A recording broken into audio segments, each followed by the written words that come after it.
慢的人类之王投降，献上自己最珍贵的王冠，却被吸血鬼王一掌撕碎头颅。人类作为战败方，只能在吸血鬼的统治下苟延残喘。可被逼到悬崖边的女人却相信这一切很快就会结束，因为神在她的梦中进行了预言，不久后神会派英雄来拯救人类。对此，吸血鬼只感到可笑，因为这些人根本活不到明天。士兵本想奋起反抗，可他的剑却只砍中空气。仅瞬息间，吸血鬼就来到士兵身后，一剑将其腰斩。就在女人和孩子们危在旦夕之际，一道冷冽的声音命令吸血鬼住手。钢铁之躯逐步走近，吸血鬼本以为他是人类剩下的骑士，可来者身上根本没有活人气息，就像是一具尸体。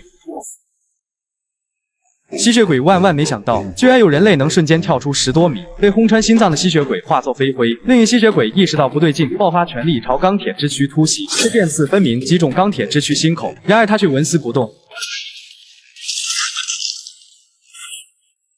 被一拳洞穿心脏的吸血鬼死去。女人本以为钢铁之躯就是神派来拯救人类的英雄，闻言对方却露出诡异微笑，随即摘下头盔问女人：“你觉得我像个英雄吗？”如此恐怖的脸看起来更像是怪物。这时君特脸上的鼻子竟然掉落，吓得女人和孩子们四散逃离。君特只感到好笑。在这个充满绝望的世界里，流传着一个奇怪的传闻，而传闻里的主人公则是一名与吸血鬼战斗的不死骑士。就在不久前，这个时代最强的战士，也是最后一名剑斗士君特战着死去。吸血鬼的强大远不是人类可以抗衡的，于是幸存者把最后的希望压在最强战士的尸体上。当时代迫切需要英雄时，英雄便不会死去。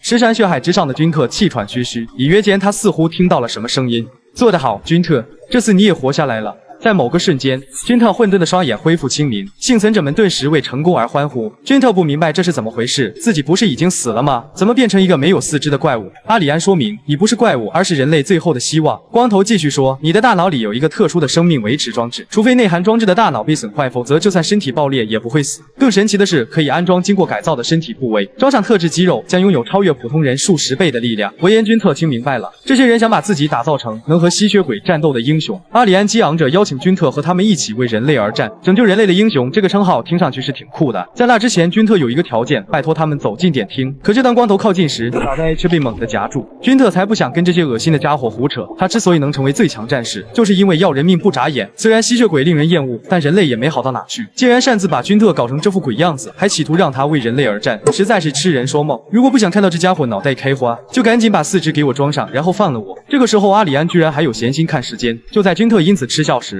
随着阿里安倒数4秒，君特突然感觉身体不受控制，随后便陷入昏迷状态。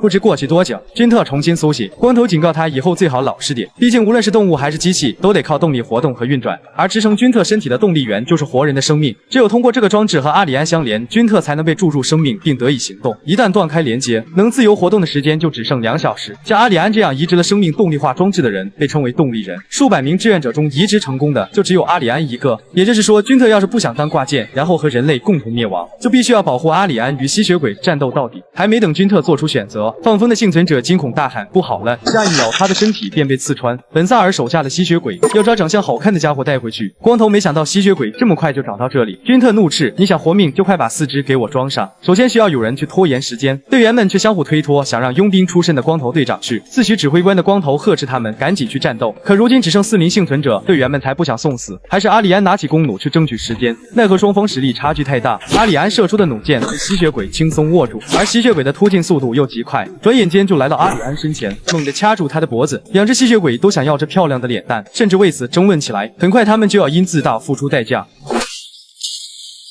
装上4肢的君特低头一瞥，然后毫不客气警告阿里安：“既然把我拉入你们的阵营，那你就得顾好自己的安危。”这时被轰飞的吸血鬼重新站了起来，粉碎的脑袋逐渐聚拢。如果吸血鬼的心脏没有遭到破坏，那他们就会复活。君特将阿里安扔向光头，吸血鬼的爪击成功命中。可令他意外的是，君特竟露出一抹笑容。随即吸血鬼的脑袋再次被打碎。另一吸血鬼非但没有帮忙，反倒癫狂着想得到那漂亮脸蛋。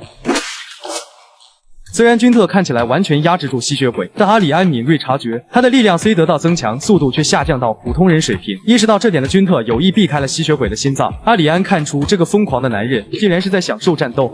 这具身体已经适应的差不多，君特刚准备除掉吸血鬼，对方急忙表示自己有个很好的提议，本萨尔大人就在这附近，他们是因为喝了本萨尔的血才变成吸血鬼，如果君特除掉他们，强大的本萨尔就会在1小时内赶来杀光所有人类，为家人报仇。吸血鬼可以放过其他人，只带走那个漂亮的女人。君特回头看了一眼，然后同意把光头交出去，可吸血鬼却不要那个丑陋的光头。既然如此，君特不想再废话，一拳打烂吸血鬼的心脏。本萨尔是高阶吸血鬼，吸血鬼主要分为3种，第一种是出生即吸血鬼的纯种吸血鬼，第二种是喝了纯种吸血鬼的血变成了高阶吸血鬼，第3种是喝了高阶吸血鬼变成了低阶吸血鬼。高阶吸血鬼数量少且对阳光敏感，但能用自己的血制造独特武器，他们的实力强大到超乎人类想象。光头焦急着赶快逃跑，远离本萨尔，可仅1小时根本跑不远。在那之前，阿里安要问君特刚才没有回答的问题：你真的要和我们一起对抗吸血鬼吗？君特顿时陷入沉思，虽然他只在乎自己的命，但目前能活下去的方法好像并不多，所以合作暂时成立。阿里安郑重道：人类绝不会忘记你做出的选择。在为君特注入动力前，还有件礼物，这是幸存者从众多试行方案中挑选出来的。光头认为这很符合死而复生的英雄骑士形象，不过君特看这东西真是丑死了。阿里安说明这是精炼密银制成的链甲，其上还有一层铠甲。君特的敏捷度比不过吸血鬼，这套装备能将他在挨打时受到的伤害降到最低。另外，手腕上的红色线条显示的是大致可活动时间，动力连接断开后，红色线条会逐渐变短。就在这时，头顶传出阵阵巨响。现在距离杀死吸血鬼才过去40分钟，幸存者所处的位置是君特所在城市的地下墓地。当时他们为了把英雄创造出来，紧急改造了这里，而墓地的出入口只有那一个。君特让阿里安躲到自己身后，很快墓门口便探出3颗头颅。在本萨尔眼中，人类是一群因为丑陋外表，连父母的爱都得不到的可怜家伙，因此在送人类上路之前，本萨尔会好好同情一下他们。君特怀疑这东西脑子有点不好使。关于除掉本萨尔家人的事，光头深感抱歉，但那些吸血鬼也害死了他们的同事，可以说是扯平了。本萨尔看上去比其他吸血鬼更通情达理。光头试探性提议各走各的路怎么样？太阳即将升起，这个提议很不错，但本萨尔对尤利乌斯发过誓，一定会将这个世界上的所有人类一网打尽。君特就知道会这样，可本萨尔没有所谓的家人帮忙，如此恐怕很难打赢君特。闻言，本萨尔像是听到什么天大的笑话般。低阶吸血鬼的存在是为了保护在白天因阳光存在而活动受限的高阶吸血鬼，而一旦阳光消失，那能除掉本萨尔的人类就连一个都不会有。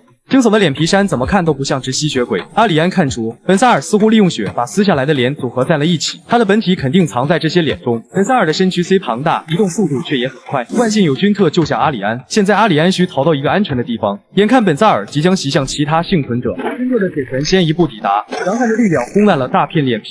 既然本萨尔的本体藏在脸中，那先把这些脸全部打烂就好。光头没想到君特和高阶吸血鬼的实力居然不相上下，这样下去说不定真的能赢。这种力量不免令本萨尔感到奇怪，人类中怎么会有如此强大的骑士？你真的是人类吗？君特没有回答，只是不断挥拳。突然他的手一顿，脸皮咬住了君特的手，这惊人的咬合力很难挣脱。君特举起右手刚想砸下，这也被脸皮咬住，接着是双腿。本萨尔要让君特看看自己体内真正的地狱。